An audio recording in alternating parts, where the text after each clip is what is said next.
Hello दोस्तों, नमस्कार, राधे राधे। कैसे हैं आप सब? आई होप आप लोग अच्छे होंगे, मस्त होंगे और अपनी पढ़ाई ज़बरदस्त तरीके से कर रहे होंगे। दोस्तों, हमारा टारगेट 29 जून है, जूनियर असिस्टेंट। अगर आप और कोई भी एग्ज़ाम दे रहे हैं, पेट वगैरह जो भी है, उन सब के लिए ये हमारी यूपी जीके इम्पोर्टेंट है। देखिए, मैं अगर बात करूँ तो इसमें हम लोग टॉपिक देख चुके हैं, मोस्टली टॉपिक कंप्लीट हो चुके हैं। देखिए, करंट की मैं 2-3 क्लास अलग से लूँगा और इसी साथ लूँगा। जैसे ये मतलब कंप्लीट हो जाएगी, 2-3 चैप्टर इसमें कराऊँगा। 3 चैप्टर के बाद में करंट की क्लासें आपको मिल जाएँगी, लगभग वही 25, 26, 27, 28 तक मिल जाएँगी। मतलब इस महीने में करंट भी यूपी का कंप्लीट हो जाएगा। अब देखिए, इसमें 3 हम क्लासें लेंगे। आज हम देखेंगे 2 चैप्टर इसमें, एक साहित्य एवं पत्र पत्रिकाएँ देखेंगे, दूसरा जनजातीय देखेंगे। मैं थोड़ा आपको लॉजिक बताऊँगा कैसे जनजातियाँ याद करना है। एग्ज़ाम में क्वेश्चन बनता है, आपके यहाँ से सही हो जाएँगे, गलत नहीं होंगे। ठीक दोस्तों? तो ये चीज़ें हैं, 2 टॉपिक आज हम देखेंगे। उसके बाद हमारी जनगणना बचेगी। जनगणना बचेगी और एक टॉपिक हमारा और बचेगा। 2011 की हुई है, अभी तो हुई नहीं है 2023 2021 की। तो ये 2011 की जनगणना है, यहाँ से क्वेश्चन बनते हैं, ये हम लोग देख लेंगे। और इसमें मैं ट्रिक बताऊंगा जनगणना में कैसे याद करना है, कैसे आपको फैक्ट जो है उसकी छोटी-छोटी ट्रिकें हैं। जैसे दोस्तों, अगर मैं बात करूँ, यूपी के साक्षरता दर कुल कितनी है? लगभग जो है 37% है। इसमें हम 10 जोड़ देंगे तो 77% किसकी हो जाएगी? पुरुष की साक्षरता दर हो जाएगी। पूछा गया है एग्जाम में, आराम से कई बार पूछा गया, मिलाएंगे आपको दिखाएंगे। और इसमें से अगर 10 घटा देंगे 67 में, तो 57 किसकी हो जाएगी? महिलाओं की हो जाएगी। देखिए, पुरुष में 10 इसलिए जोड़ रहे हैं क्योंकि पुरुष लोग बाहर जाके पढ़ ले रहे हैं बच्चे, महिलाएं कम जा पाती हैं बाहर, तो उनकी 10% कम है, इनकी 10% ज़्यादा है। और टोटल कितना है? 67%। तो ये 3 फैक्ट है। ओवरऑल 67%, पुरुष की 77 है। लगभग की मैं बात कर रहा हूँ, पॉइंट में भी होगा कुछ, लेकिन एग्जाम में इतना क्लोज नहीं दिया रहेगा। ठीक है, आराम से आप 3 क्वेश्चन में अगर आपके एक भी क्वेश्चन आएंगे तो आराम से कर ले जाओ। तो इस तरह लॉजिक में बताऊंगा सारी चीज़ें, वो तो तब बात कर लेंगे। तो इसमें बात करें तो 3 टॉपिक हैं। देखिए, हिंद साहित्य एवं पत्र पत्रिकाएँ हैं, दूसरा जो है जनगणना, वो जनजातीय आज हम देखेंगे। उसके बाद कल जनगणना और 1-2 टॉपिक जो होंगे ले लेंगे। यानी अगर हम बात करें मोटा-मोटा तो कल परसों में आपकी कंप्लीट हो जाएगी। ठीक दोस्तों? उसके बाद से जो है हम लोग करंट शुरू कर देंगे यूपी का देखना। अब हम अगर शुरुआत करें तो 24 नंबर, जो सॉरी 24 नंबर कह रहा हूँ, ये जो हमारा चैप्टर 14 है, अब ये भूल जाइएगा 14 दोस्तों, क्योंकि इसके बाद हो सकता है आपको जो है नज़र ना आए, जो है चैप्टर 17 या 18 ये सब ना नज़र आए, क्योंकि थोड़ा करंट से रिलेटेड है।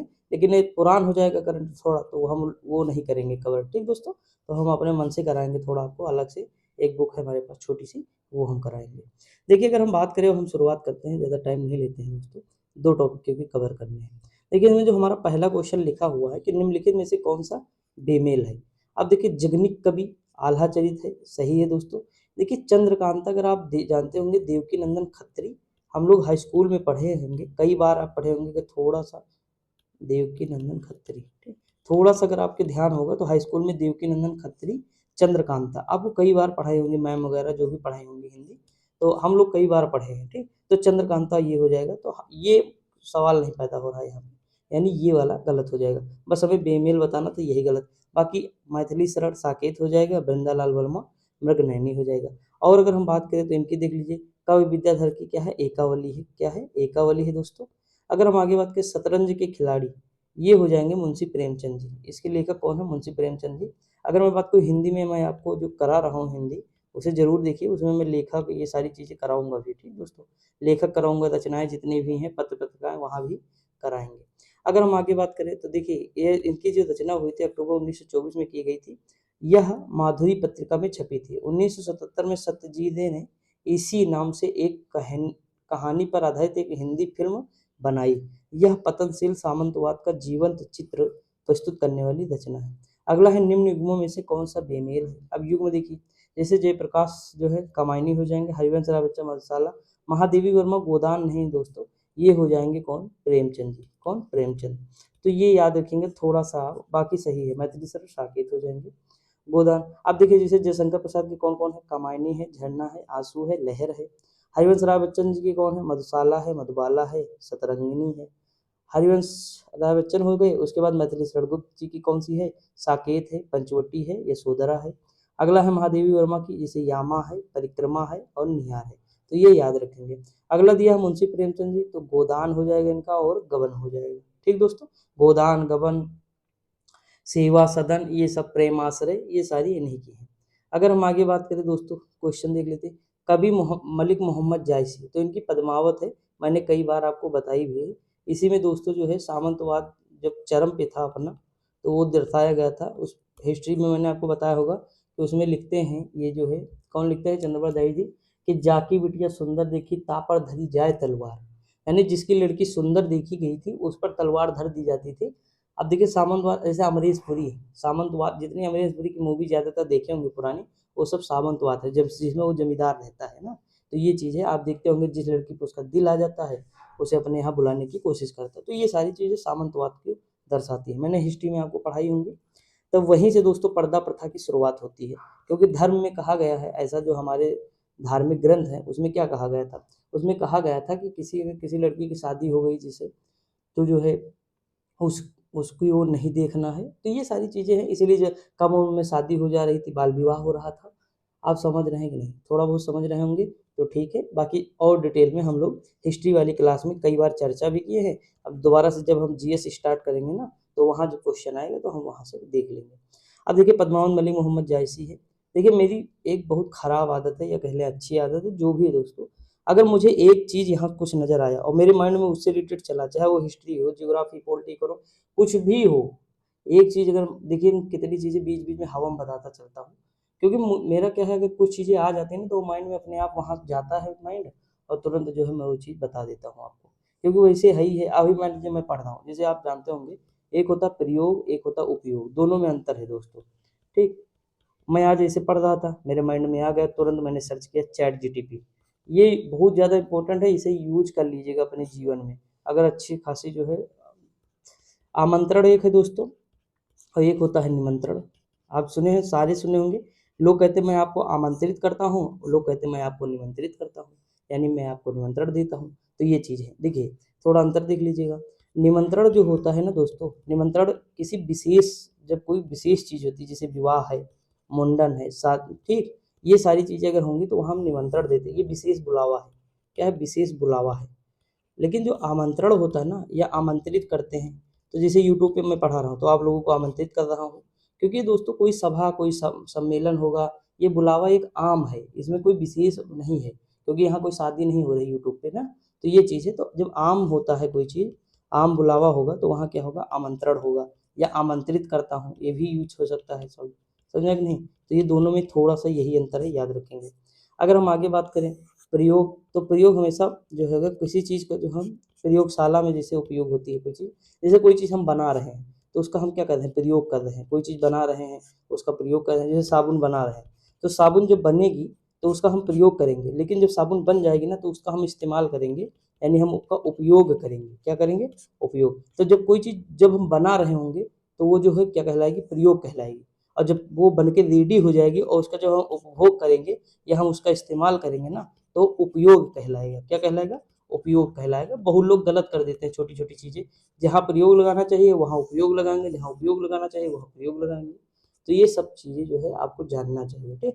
तो ये सब जब ध्यान आए, माइंड में आए, अगर आपके चले, तो तुरंत स्किप नहीं करना। कभी भी पढ़ाई ऐसे ही करनी है, जब भी दिमाग में कुछ भी आए तो उसे जो है पीछे से जाके देखना है, उस पे सर्च करना है, गूगल वगैरह जहाँ भी आपको देखना हो देखिए, और जब तक वो चीज़ क्लियर न कर लीजिए तब तक उसे जो है उसके आगे ना बढ़िएगा। ये मतलब मान के चलिए हर जगह ये लागू करना है, जीवन में भी दोस्तों। कोई चीज़ अगर क्लियर नहीं है, कोई रिश्ता हो, कुछ भी है, तो जब तक उसे क्लियर ना कर लें तब तक आगे ना बढ़िए दोस्तों। और जो चीज़ नहीं हो सकती है तब तो आगे बढ़ना ही पड़ेगा ना। लेकिन अगर कोई मिसअंडरस्टैंडिंग है, मान लीजिए, आपस में बात करिए, 2 लोग बैठ कर के बात कर लीजिए, काम खत्म हो जाए। तो ये सारी चीज़ें करनी होंगी। अगर हम बात करें पद्मावत की, तो मलिक मोहम्मद जायसी हैं, अभिज्ञान शाकुंतलम है, मेघदूतम है, कालिदास हो जाएगा, विनय पत्रिका जो है तुलसीदास जी की कृति है। ठीक दोस्तों। अगला है ब्यूरो ऑफ उत्तर प्रदेश द्वारा कृषि से संबंधित सूचनाओं के लिए कौन सी पत्रिका प्रकाशित हुई है, तो दोस्तों ये कृषि एवं पशुपालन हो जाएगा, 2007 में प्रकाशित हुई थी। अगला है उत्तर प्रदेश में पहली बार 1887 में प्रकाशित होने वाला दैनिक समाचार जो हिंदुस्तान है, इसके संपादक कौन थे, मदन मोहन मालवीय जी थे। इन्होंने बिच्छू की स्थापना की थी, कम्युनिटी पोस्ट में मैंने डाला था 1916 में की थी। ठीक, ये देखिए यहाँ लिखा हुआ है दोस्तों। अगर हम बात करें इसके जो है संपादन को मदन मोहन मालवीय जी हैं। मालवीय जी का जो जन्म है प्रयाग में हुआ था, यही प्रयागराज में 1861 में हुआ था। महादेवी वर्मा जी का भी हुआ था दोस्तों। जब मैं तेलियरगंज रसूलाबाद जाएंगे आप घाट की तरफ, तो वहाँ उन्होंने अपना जो है बचपना ना वहाँ व्यतीत किया है, गंगा के किनारे उनका बना हुआ है मकान, मैं गया था। कहते हैं, ये मानता हूँ दोस्तों, वहाँ तब हो सकता है ये चीज़ है। अगला है, लेखकों उनकी कृतियाँ रचनाओं के संबंध में निम्नलिखित में से कौन सा जोड़ा गलत है। तो अगर हम बात करिए सूरदास है, जैसे अष्ट सूर नहीं दोस्तों, सूरदास की सूर सागर, जैसे यहाँ देख लीजिएगा सूर सागर है, सूर सारावली है, साहित्य लहरी है। लिखूंगा टाइम लगेगा, इसीलिए नीचे जब लिखा है तो मैं नहीं लिख रहा हूँ। ठीक दोस्तों, महादेवी वर्मा की छड़दा है दोस्तों, गिल्लू है, मोस्ट इंपॉर्टेंट है, नीरजा है, रश्मि है। तो ये सब याद रखिएगा। जयशंकर प्रसाद की कौन सी प्रेम पथिक हो जाएगा हमारा, जैसे प्रेम पथिक है दोस्तों, कामायनी है, ध्रुव स्वामिनी है। ठीक, मैथिली शरण की वो तिलोत्तमा है, साकेत है, भारत भारती है। तो ये सब इनकी हो जाएंगी। अगर हम आगे बात करें दोस्तों, देखिए यहाँ देखिए, किस्सा राधा कन्हैया के लेखक कौन है दोस्तों, नवाब वाजिद अली शाह हैं। कौन है, नवाब वाजिद अली शाह है। देखिए दोस्तों, मुस्लिम होते हुए जो है जनजाति कितनी है, 0.6% है। केंद्र सरकार द्वारा 1967 में 2 जनजातियों को तथा वर्ष 2003 में 10 नई जनजातियों को सूचीबद्ध किया। सूचीबद्ध जनजातियों की वर्तमान संख्या, वर्तमान में अगर हम बात करें जनजाति कितनी है, तो 12 है यूपी में दोस्तों। अब देखिए, तराई क्षेत्र में थारू जनजाति है, जैसे लखीमपुर खीरी, बहराइच, महाराजगंज और बलरामपुर श्रावस्ती। बुक्सा बिजनौर में पड़ेगी, माहीगीर भी यहीं पे पड़ जाएगी। ठीक, अब देखिए, गोंड समूह में कई सारी आती है, गोंड है, धुरिया है, गायक है, ओझा है, पठारी, राजगोंड है। इसमें बहुत सारे जिले आएंगे, महाराजगंज, सिद्धार्थनगर, गोरखपुर, बस्ती, देवरिया, मऊ, आजमगढ़, जौनपुर, गाजीपुर, बलिया, वाराणसी, मिर्जापुर, सोनभद्र है। खरवार, ये खैरवार में सोनभद्र है, बलिया है, गाजीपुर है, देवरिया है, वाराणसी। तो ये सब आएंगे। अब देखिए, सहलिया, मैंने कहा सहलिया तो सबसे अलग जाएगी, ललितपुर। पंका पैका सोनभद्र, मिर्जापुर। चेरो सोनभद्र, वाराणसी। भुइया भुनिया सोनभद्र, पटाजी सोनभद्र, अगरिया सोनभद्र, बैगा सोनभद्र, पहरिया सोनभद्र। अब देख रहे हैं सबसे ज्यादा जनजाति आपको कहाँ नजर आ रही है, सोनभद्र में। देखिए,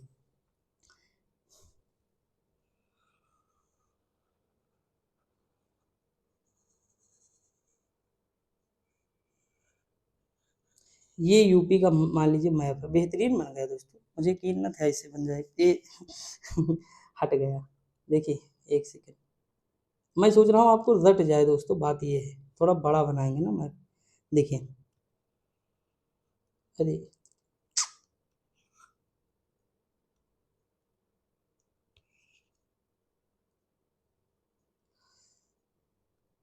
अब देखिए, यहाँ पे बात को समझिएगा।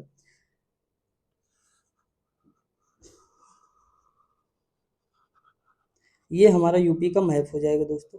अगर हम बात करें तो इस तरह है कुछ यूपी का मैप, मान लीजिए इस तरह है। तो जो इधर देखेंगे आप, बिजनौर वगैरह वाले क्षेत्र, यहाँ कौन सी जनजाति, 2 जनजातियाँ हैं। कौन सी है दोस्तों, 2 जनजाति कौन सी हैं, तो यहाँ 2 जनजाति निवास करती हैं। एक माहीगीर है, कौन सी है, एक माहीगीर है। ठीक, एक यहाँ माहीगीर है, और एक दोस्तों क्या है, तो एक बुक्सा हो जाएगी, 2 यहाँ हो जाएंगी। थारू वाले क्षेत्र में आपको पता है, तराई वाला जो ये क्षेत्र है, यहाँ पे कौन सी जनजाति, थारू है। गोंड समूह भी यहीं पे देखने को मिलेगी इस वाले क्षेत्र में। ठीक, और ज़्यादातर जनजातियाँ कहाँ मिलेगी, सोनभद्र में मिलेगी। एक सहरिया जनजाति यहाँ रखिएगा। तो ये 4 क्षेत्र 5 आपको नजर आ रहे होंगे। एक ये वाला क्षेत्र हो जाएगा, ठीक, ये वाला पूरा कॉम हो जाएगा। अगर हम बात करिए पूरा क्षेत्र एरिया हो जाएगा, यहाँ ये वाला क्षेत्र हो जाएगा, और बाकी जो है जितना बचा यहाँ वाला क्षेत्र हो जाएगा। ठीक, तो ये है, तो आपकी ये जनजातियाँ पूरी तरह से कंप्लीट हो जा रही हैं। आपको चीज़ें समझ में सारी आ गई होंगी। अब आपका केवल एक टॉपिक बचा, हम 2011 की जनगणना देख लेंगे। उसके बाद इसमें जो योजनाएं वगैरह बची हैं ना, वो सब पुरानी हैं। हम उसमें करंट में देख लेंगे, जो नई योजनाएं चली हैं उसमें सारी कवर कर लेंगे। और इससे पहले जो मैंने बुक कराई थी, जिसमें विद एक्सप्लेनेशन कंप्लीट कराया था ना, तो उसे ज़रूर देख लीजिए। मैराथन है, 4-5 घंटे की है, 2.0 पे करके देख लीजिए। 2 बुक देख लीजिए, बहुत है, सफिशिएंट है, कोई दिक्कत नहीं होगी। ठीक दोस्तों, तो बाकी पढ़ते रहिए, मस्त रहिए, खुश रहिए। हम मिलते हैं अगली वीडियो में। Thank you so much.